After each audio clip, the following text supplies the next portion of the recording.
Disney Frozen, Northern Lights, Bulda's Crystal. After a long day, Kristoff, Bulda, Sven, and the trolls were relaxing by the campfire. Kristoff had to come to help the trolls while Grandpappy was away. Plus, Kristoff loved being home when the northern lights were especially bright. Each night, the sky was lit up with the most beautiful hues. As the fire began to fade, one of Bulda's crystals started to flicker.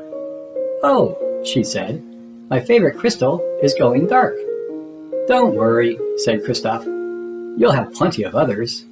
"Yes," Bulda replied, "but Grandpappy gave this to me when you came to live with us. It reminds me of how perfectly you fit into our family." Kristoff was silent for a moment. Bulda had given him and Sven a home when they were very young and all alone. He was grateful to her for so much, and he wanted her to be happy. "How do you fix it?" Kristoff asked. "This crystal needs to be recharged before the current northern lights lose their color. Grandpappy knows the details, but he's not here," Bulda explained. "Sven and I can figure it out," Kristoff said. "You won't have much time. These lights have already been glowing for a week," Bulda said. "We'll leave first thing tomorrow," Kristoff said. Kristoff woke early.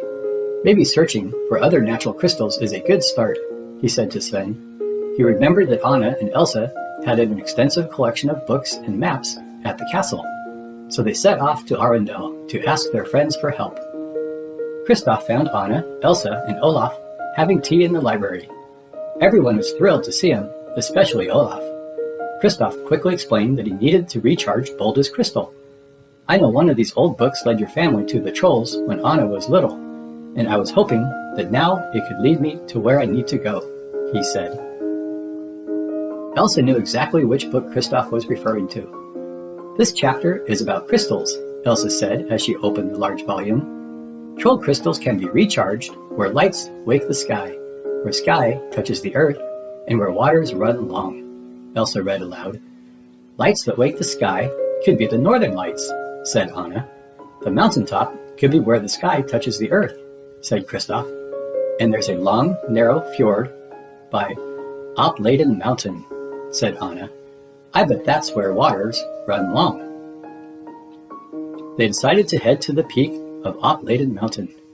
It was a full day's journey from Arendelle, so there was no time to waste. The friends quickly packed food, blankets, and a map, then set out on their quest. The group had been hiking all morning and eventually arrived at the top of a steep cliff. Kristoff looked over the side, searching for a trail. "According to the map, we'll have to climb down the other side," Anna said. "There's no way around." Everyone peeked over the cliff. Anna quickly grabbed a rope and rushed down the mountain before anyone else had a chance to prepare. Kristoff followed Anna's lead. Climbing down was harder than he thought. He was glad Anna had recently learned to rock climb, but he was worried about the others. "I have an easier way," Elsa said. With a wave, Elsa used her icy magic to create an ice slide down the side of the cliff.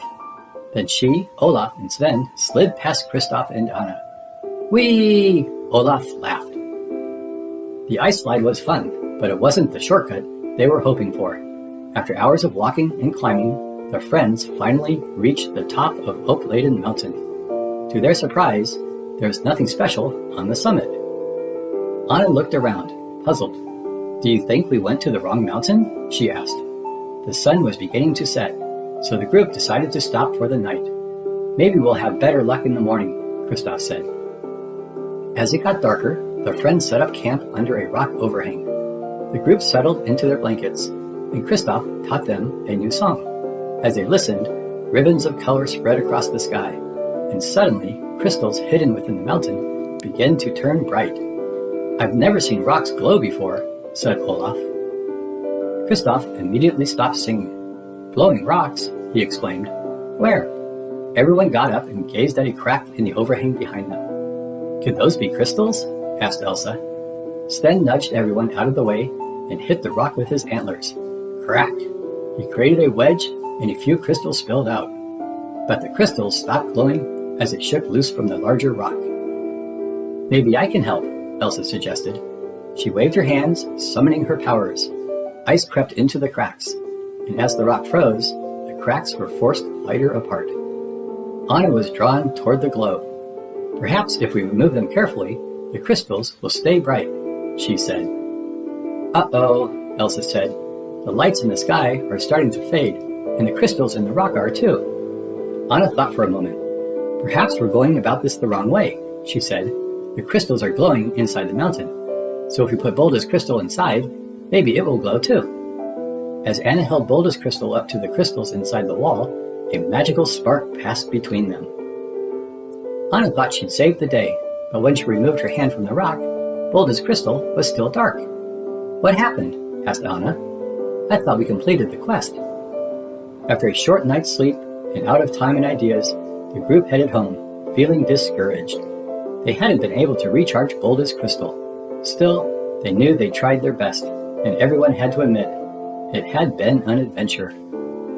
When they returned to Troll Valley, Bulda greeted them with hugs. Welcome back, she said, but Kristoff was disappointed. We weren't able to recharge your crystal, he admitted. I'm so sorry. Well, Bulda said, crystals can be finicky. Let's take a look. As Anna placed the stone in Bulda's hands, the crystal began to glow brightly. You did it, said Bulda. We did, Kristoff asked. Oh, Kristoff, you underestimate your own magic. When you work together, support one another, and have fun, anything is possible, Bulda explained. By making the journey, you did something good for someone you love. It has given the crystal a reason to glow. Kristoff smiled. I'm glad we could help. The end. Thanks for watching. Please subscribe. Don't miss our next Frozen episode. Olav's Perfect Summer Day. Bye.